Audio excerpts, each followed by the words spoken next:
Hey guys, welcome back to my Rekiafit YouTube channel. So guys, প্ৰথমে তুমি comment কৰি জনোৱা যে তোমালোকৰ গাঁৱত কেইজন আৰ্মি, এয়াৰ ফোৰ্স বা ইন্ডিয়ান নেভি অফিসাৰ আছে। তুমি কমেন্ট কৰি জনাবা। মোৰ মতেতো নাথাকিবই চাগে। থাকিলেও জিডি থাকিব, থাকিলে এনএ থাকিব বা নাৰ্সিং এসিস্ট্যান্টৰ হক বা ট্ৰেডমেনৰ হক এনেকুৱা ধৰণৰ পোষ্টৰ হয়তো তোমালোকৰ গাঁৱত থাকিব পাৰে। কিন্তু ডাইৰেক্ট এজন অফিসাৰ হয়তো নাথাকিব। তাৰ কাৰণটো কি জানেনে? মানে যিবোৰ আমাৰ ডাইৰেক্ট লেফটেনেণ্টৰ পোষ্ট হক এনেকুৱা ধৰণৰ পোষ্টৰ অফিসাৰ হয়তো তোমালোকৰ গাঁৱত নাথাকিব পাৰে। তাৰ কাৰণটো কি জানেনে? আমি বুজি নাপাওঁ যে সেই পোষ্টটো পাবলৈ হলে আমি কেনেকৈ পঢ়িব লাগিব বা কি পঢ়িব লাগিব সেইখিনি বস্তু আমি বুজি নাপাওঁ। এই ভিডিওটোত মই এইখিনি বস্তু ধুনীয়াকৈ তোমালোকক বুজাই কম আৰু কি পোষ্ট ওলাইছে বৰ্তমান সময়ত সেইখিনি বস্তু কম। যদি তুমি ভিডিওটো ভালদৰে চোৱা সকলো গম পাই যাবা। যিহেতু আজি ভিডিওটো বনোৱা মেইন ৰিজনটো কি জানেনে? আমাৰ অসমৰ যিবোৰ ল'ৰা ছোৱালীবিলাক সেইবোৰে এটা প্ৰপাৰ ৱে বিচাৰি নাপায়। যিহেতু আমি জেনেৰেলি কি কৰোঁ, আমি মেট্ৰিক পাছ কৰোঁ বা হাই ছেকেণ্ডেৰী পাছ কৰাৰ পিছত আমি ডিফেন্সৰ কাৰণে তেতিয়া লাগো। তেতিয়া আমি জিডি কাৰণে হয়তো ট্ৰেডমেনৰ কাৰণে এনেকুৱা ধৰণৰ পোষ্টৰ কাৰণে আমি তেতিয়া লাগো। আৰু জেনেৰেলি মেক্সিমাম ক্ষেত্ৰত কি হয়, আমি যেতিয়া মেট্ৰিক পাছ কৰোঁ, মেট্ৰিক পাছ কৰাৰ পিছতে হয়তো আমি আৰ্টছত এডমিশ্যন ল'ম, নহ'লে ছায়েন্সত ল'ম, নহ'লে কমাৰ্চত ল'ম, নহ'লে ITI পঢ়িম। এই চাৰিটা অপশ্যন আমাৰ হাতত আছে। এই চাৰিটাৰ ভিতৰত যিকোনো এটা পঢ়িলোঁ, পঢ়াৰ পিছতে আমি যেনেকৈ বেৰোজগাৰ হৈ আছোঁ ঠিক তেনেকৈ তোমালোকো বেৰোজগাৰ হৈ আছা। সেনেকুৱা হৈ থাকে আমাৰ জেনেৰেলি মেক্সিমাম ক্ষেত্ৰত। আৰু আমি যেনেকৈ পঢ়ি আছোঁ ঠিক তেনেকৈ আমাৰ ভাইটিহঁতো আমাক দেখি সেনেকৈয়ে পঢ়া শুনা কৰি আগুৱাই গৈ আছে আৰু আমাৰ নিচিনাকৈ সিহঁতো বেৰোজগাৰ বেকাৰ হৈ বহি আছে। কিন্তু আমি কিছুমান ৱে আমি গম নাপাওঁ বা এজন অফিচাৰ ডাইৰেক্ট যদি হ'ব লাগে তেনেকৈ কি কৰিব লাগিব বা কোনটো ৱেত পঢ়িব লাগিব আমি সেইখিনি বস্তু গম নাপাওঁ। মই ভিডিওটো বনোৱা মেইন ৰিজন এইটোৱে, যাতে মই ভিডিওটো যোগে তোমালোকক ক'লোঁ, তোমালোকে তোমালোকৰ ভাইটিহঁতক যাতে কোৱা যে তোমালোকে এইটো লাইনত পঢ়া, তেতিয়া তুমি ডাইৰেক্ট এজন অফিচাৰ হিচাপে জইন কৰিব পাৰিবা। ইণ্ডিয়ান আৰ্মি হওক, ইণ্ডিয়ান এয়াৰফ'ৰ্চ হওক বা নেভি হওক, ডাইৰেক্ট এজন অফিচাৰ হিচাপে তোমালোকে যোগদান কৰিব পাৰিবা। ইণ্ডিয়ান আৰ্মি যিজন লেফটেনেণ্ট বা ইণ্ডিয়ান এয়াৰফ'ৰ্চৰ যিজন লেফটেনেণ্ট, ডাইৰেক্ট এজন লেফটেনেণ্টৰ পোষ্টত তোমালোকে ডাইৰেক্ট যোগদান কৰিব পাৰিবা। তোমালোকৰ তলত 120টামান ফৌজি থাকিব, মানে তোমাৰ মতে চলা 120টামান সৈন্য থাকিব। এনেকুৱা এটা ভাল পোষ্ট, মানে এটা কম বয়সত এনেকুৱা ডাঙৰ এটা পোষ্ট পাব পাৰিবা যদি এইটো লাইনত তোমালোকে পঢ়া শুনা কৰা। আমাৰ অসমৰ ল'ৰা ছোৱালীবিলাকে এইকাৰণে নপঢ়ে বা গম নাপায় বা বুজি নাপায়, যিহেতু আমি যেতিয়া হাই ছেকেণ্ডেৰী পঢ়োঁ বা মেট্ৰিক যেতিয়া আমি পাছ কৰোঁ, মেট্ৰিক পাছ কৰাৰ পিছত আমাৰ সিমানখিনি নলেজ নাথাকে। মানে এজন মেট্ৰিক পাছ কৰা ল'ৰাৰ ইমানখিনি নলেজ নাথাকে যে মই কি পঢ়িব লাগে। তেওঁলোকৰ লগৰবিলাকে যি পঢ়ে সেইটোৱে তেওঁ পঢ়ে বা আমাক গাৰ্জেণ্টেও সেইটো গাইড দিব নোৱাৰে যে তোমালোকে এইটো পঢ়া বুলি। আৰু নিজৰ পেৰেণ্টছৰ ইমান এটা নলেজ নাথাকে যে কোনটো লাইনত পঢ়িব লাগে। হয়তো ছায়েন্সত দিব, নহ'লে মেক্সিমাম আজিকালি ছায়েন্সত দি দিয়ে। চাৰিটাৰ ভিতৰতে কিবা এটা পঢ়ে, আৰ্ট ছায়েন্স কমাৰ্চ, এই চাৰিটাৰ ভিতৰতে কিবা এটা পঢ়ে, সেইটো লাইনতে গৈ থাকে। আমাৰ নিচিনা পঢ়ি লৈ পেলাই বেকাৰ হৈ ঘূৰি ফুৰে। ঠিক আছে, এনেকুৱাই হয়। চ' সেইকাৰণে মই ভিডিওটো বনালোঁ। যিসকল ভাইটি ভণ্টিয়ে হাই ছেকেণ্ডেৰী পাছ কৰিছে তেওঁলোকক এটা ৱে দেখাবলৈ চেষ্টা কৰিছোঁ যে তোমালোকে যদি এইটো লাইনত পঢ়া তেন্তেহ'লে ডাইৰেক্ট এজন ইণ্ডিয়ান আৰ্মি হওক বা ইণ্ডিয়ান এয়াৰফ'ৰ্চ হওক বা ইণ্ডিয়ান নেভি ডাইৰেক্ট এজন অফিচাৰ হ'ব পাৰিবা। বৰ্তমান সময়ত NDA, NA আৰু CDSৰ ভেকেঞ্চি মুকলি হৈছে। NDA মানে হৈছে নেশ্যনেল ডিফেন্স একাডেমী, NA মানে হৈছে নভেল একাডেমী আৰু CDS মানে হৈছে কম্বাইণ্ড ডিফেন্স ছাৰ্ভিচ। এই গোটেইখিনি বিষয়ে মই ধুনীয়াকৈ তোমালোকক কৈ দিম। এইখিনি যদি তুমি পঢ়া তেন্তেহ'লে ডাইৰেক্ট এজন অফিচাৰ হিচাপে তোমালোকে যোগদান কৰিব পাৰিবা। কিন্তু এইটো পঢ়া ইমান সহজো নহয়। এনেকুৱা নহয় যে তুমি পঢ়া শুনাত ইমান ভাল নহয়, ডাইৰেক্ট তুমি এইটো পঢ়িব বিচাৰিছা, নোৱাৰিবা। কাৰণ ইয়াতে এটা এণ্ট্ৰেন্স এক্সাম হ'ব। বৰ্তমান এতিয়া যিটো পোষ্ট মুকলি হৈছে এইটোৰ বাবে তোমালোকে পৰীক্ষা দিব লাগিব। পৰীক্ষাত যেতিয়া তোমালোকে পাছ কৰিবা, পাছ কৰাৰ পিছত তোমালোকৰ 4 বছৰমান ট্ৰেইনিং হ'ব। 4 বছৰমান পঢ়া শুনা কৰিব লাগিব, ট্ৰেইনিং হ'ব। তাৰপিছত 4 বছৰৰ পিছত ডাইৰেক্ট তুমি এজন অফিচাৰ হিচাপে ইণ্ডিয়ান আৰ্মি, ইণ্ডিয়ান এয়াৰফ'ৰ্চ বা ইণ্ডিয়ান নেভিত যোগদান কৰিব পাৰিবা। ভিডিওটো তোমালোকে ভালদৰে চোৱা। তোমালোকে ভাইটি ভণ্টিহঁতক বা ওচৰ চুবুৰীয়া যিখিনি ল'ৰা ছোৱালী আছে তেওঁলোকক গাইড কৰিব পাৰিবা বা তোমালোকৰ কোনোবা যদি আছে তেওঁলোকক গাইড কৰিব পাৰিবা। ভিডিওটো তোমালোকে শ্বেয়াৰ কৰি দিবা। যেনেকৈ মই তোমালোকক ইনফৰ্মেশ্যনখিনি দিলোঁ, যাতে তোমালোকেও দিয়া আৰু আমাৰ অসমৰ ল'ৰা ছোৱালীবিলাকে যাতে ডাইৰেক্ট এনেকুৱা এজন অফিচাৰ হ'ব পাৰে। ঠিক আছে। তো এই পোষ্টৰ বিষয়ে ডিটেইলি জানিবলৈ আমি আহিছোঁ আমাৰ অফিচিয়েল ৱেবছাইট indiafastalert.com। গুগলত চাৰ্চ কৰিলে পাই যাব। ইয়াতে ক্লিক কৰাৰ পিছত দেখিবলৈ পাইছে বৰ্তমান সময়ত বহুখিনি পোষ্টৰ বাবে এপ্লাইবোৰ চলি আছে। যদিহে তোমালোকে এইবোৰ পোষ্টত এপ্লাই কৰা নাই কৰিব পাৰিবা। ঠিক আছে। চ' মই দুইটা যিহেতু বেলেগ বেলেগকৈ আহিছে, NDA, NA আৰু CDS দুইটা বেলেগ বেলেগকৈ আহিছে, দুইটা বেলেগ বেলেগকৈ ক'ব লাগিব। যিহেতু NDA ফালৰ পৰা 404টা ভেকেঞ্চি মুকলি কৰিছে আৰু CDSৰ ফালৰ পৰা 459টা ভেকেঞ্চি মুকলি কৰিছে। ঠিক আছে।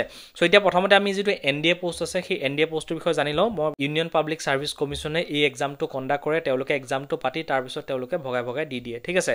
চ' প্ৰথমতে যিটো UPSCৰ ফালৰ পৰা যিটো NDA পোষ্ট মুকলি হৈছে সেই NDA পোষ্টটোত এপ্লাই কৰা যিটো লাষ্ট ডেট দিছে 4 জুন 2024লৈকে তোমালোকে এই পোষ্টত এপ্লাই কৰিব পাৰিবা। দুইটা বেলেগ বেলেগকৈ বনাম ন, তোমালোকে অকণ ধৈৰ্য ধৰি বস্তুটো চাই যাবা। ঠিক আছে।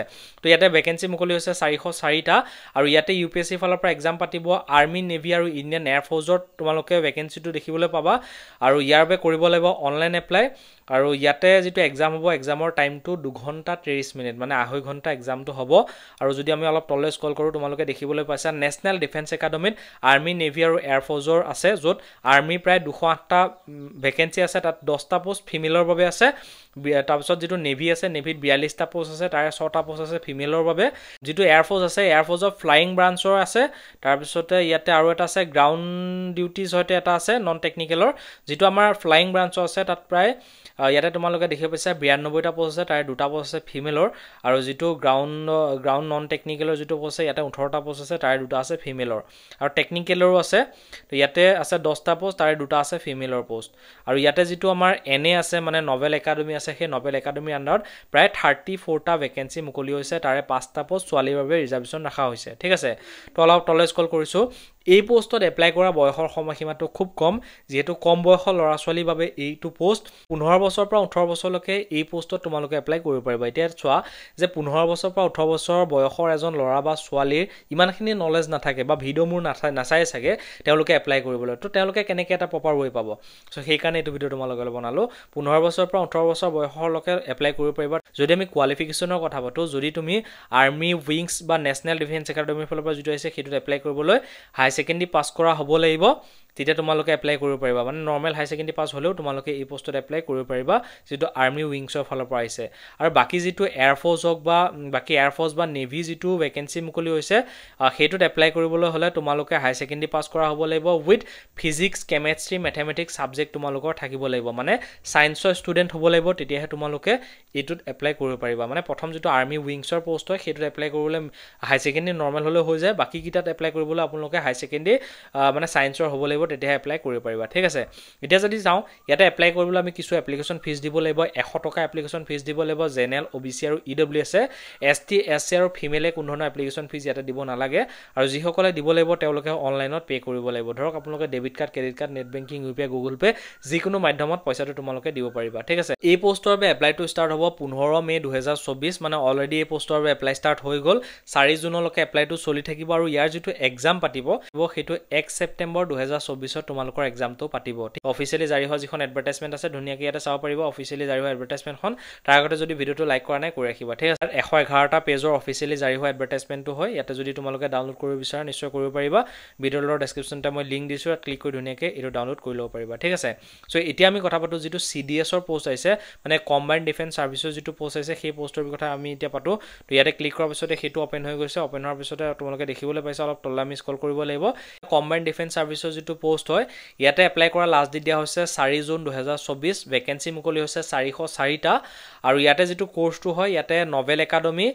এয়াৰফ'ৰ্চ মিলিটাৰী একাডেমি তাৰপিছত ইণ্ডিয়ান নভেল একাডেমি এই একাডেমি কিটাৰ ভিতৰত তোমালোকে কোৰ্সটো কৰিব পাৰিবা যাৰবে কৰিব লাগিব অনলাইন এপ্লাই ভিডিওৰ ডেসক্ৰিপচনত মই লিংক দি আছে তাত ক্লিক কৰি ধুনিয়াকৈ কৰিব পাৰিবা ইয়াৰ এক্সামটো পাতিব 2 ঘণ্টা এক্সাম হ'ব অলপ তললৈ স্ক্ৰল কৰিছো ইয়াতে তোমালোকে ভেকেন্সিবোৰ চাব পাৰিবা ইণ্ডিয়ান মিলিটাৰী একাডেমি দেহৰাদুনত তোমাৰ 100টা ভেকেন্সি আছে ইণ্ডিয়ান নভেল একাডেমি ইয়াতে তোমাৰ 32টা ভেকেন্সি আছে ইণ্ডিয়ান এয়াৰফ'ৰ্চৰ হায়দৰাবাদত 32টা ভেকেন্সি আছে তাৰপিছত অফিচাৰ ট্ৰেইনিং একাডেমি যেটো ইয়াতে হয়তো চেন্নাইত আছে ইয়াতে প্ৰায় 276টা ভেকেন্সি মুকলি আছে তাৰপিছত অফিচাৰ ট্ৰেইনিং একাডেমি চেন্নাইত ওমেনৰ কাৰণে 19টা ভেকেন্সি মুকলি হৈছে টোটাল ইয়াতে 459টা ভেকেন্সি ইয়াতে মুকলি হৈছে বয়সৰ সময়সীমাটো সকলোৰ বাবে বেলেগ বেলেগ তোমালোকে এটা চাব পাৰিবা যদি তুমি আইএমএ যদি এপ্লাই কৰিব বিচাৰা ইয়াতে বয়সৰ সময়সীমাটো 2 জুলাই 2001 ৰ পৰা 1 জুলাই 2006 ৰ ভিতৰত যদি বয়সটো আছে এপ্লাই কৰিব পাৰিবা তাৰপিছত ইণ্ডিয়ান নভেল একাডেমিত এপ্লাই কৰিবলৈ 2 জুলাই 2001 ৰ পৰা 1 জুলাই 2006 ৰ ভিতৰত এপ্লাই কৰিব পাৰিবা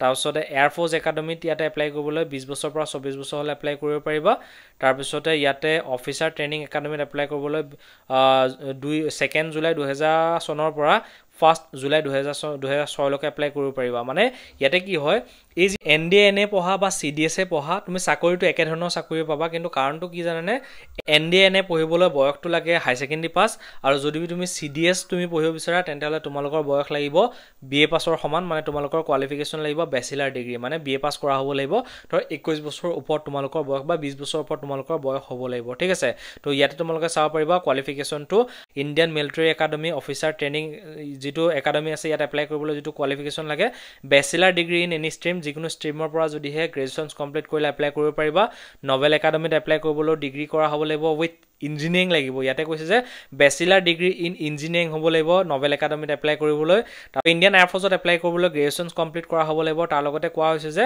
তোমালোকৰ হাই ছেকেণ্ডেৰীত ফিজিক্স আৰু মেথমেটিক্স সাবজেক্ট তোমালোকৰ থাকিব লাগিব তেতিয়াহে তোমালোকে ইয়াতে এপ্লাই কৰিব পাৰিবা ঠিক আছে সো ইয়াতে এপ্লাই কৰিবলৈ যদি এপ্লিকেশ্যন ফিজ দিব লাগিব 200 টকা এপ্লিকেশ্যন ফিজ দিব লাগিব জেনেৰেল ওবিসি আৰু ইডব্লিউএছ এছটি এছচি আৰু ছোৱালীয়ে কোনো ধৰণৰ এপ্লিকেশ্যন ফিজ দিব নালাগে আৰু ইয়াতে এপ্লিকেশ্যন ফিজটো তোমালোকে অনলাইনত পে কৰিব লাগিব আৰু ইয়াৰ যিটো সিলেকশ্যন প্ৰসেছ হ'ব প্ৰথমতে তোমালোকৰ ৰিটেন এক্সাম হ'ব তাৰপিছত ফিজিকেল ষ্টেণ্ডাৰ্ড টেষ্ট হ'ব তাৰপিছতে তোমালোকৰ এছএছবি ইণ্টাৰভিউ বা পাৰ্সনেলিটি টেষ্ট হ'ব বা ইণ্টাৰভিউ এটা হ'ব তাৰপিছতে ফাইনেল মেৰিট লিষ্ট তোমালোকৰ হ'ব তো হাইটটো যিটো মিনিমাম বিচাৰিছে 162.5 হলে তোমালোকে এই পোষ্টত এপ্লাই কৰিব পাৰিবা ইয়াৰ বাবে এপ্লাইটো 15 মে 2024 ৰ পৰা এপ্লাইটো ষ্টাৰ্ট হৈছে লাষ্ট ডেট হৈছে 4 জুন 2024 লৈকে তোমালোকে এই পোষ্টত এপ্লাই কৰিব পাৰিবা আৰু ইয়াৰ যিটো এক্সাম পাতিব একেদিনাখনে হয়তো পাতিব 1 সেপ্টেম্বৰ 2024 তোমালোকৰ এক্সামটো পাতিব আৰু অফিচিয়ালি জাৰি হোৱা যিখন এডভাৰটাইজমেন্ট আছে তাৰ লিংকটো ইয়াতে দিয়া আছে বা এপ্লাই কৰা লিংকটো দিয়া আছে তোমালোকে অফিচিয়ালি জাৰি হোৱা এডভাৰটাইজমেন্টটো ধুনীয়াকৈ এবাৰ পঢ়ি চাবা তাৰ পিছত তোমালোকে এই পোষ্টৰ বাবে এপ্লাই কৰিবা আৰু এটা ইম্পৰ্টেন্ট কথা এই ভিডিওটো তোমালোকে সেই সকল ভাইটি ভণ্টিক শেয়াৰ কৰি দিবা যিসকলে এজন অফিচাৰ হিচাপে জয়েন কৰিব বিচাৰে বা যিসকলে বিএ পাস কৰিছে তেওঁলোকৰ বাবেও যেহেতু সিডিএছ ৰ পোষ্ট আছে যদি তোমালোকে এপ্লাই কৰিব বিচাৰে কৰিব পাৰিবা তো গাইজ যদি মোৰ ভিডিওটো তোমালোকৰ ভাল লাগিলে ভিডিওটো লাইক কৰি চেনেলটো সাবস্ক্ৰাইব কৰিবা ভিডিও চাবলৈ ধন্যবাদ জয় হিন্দ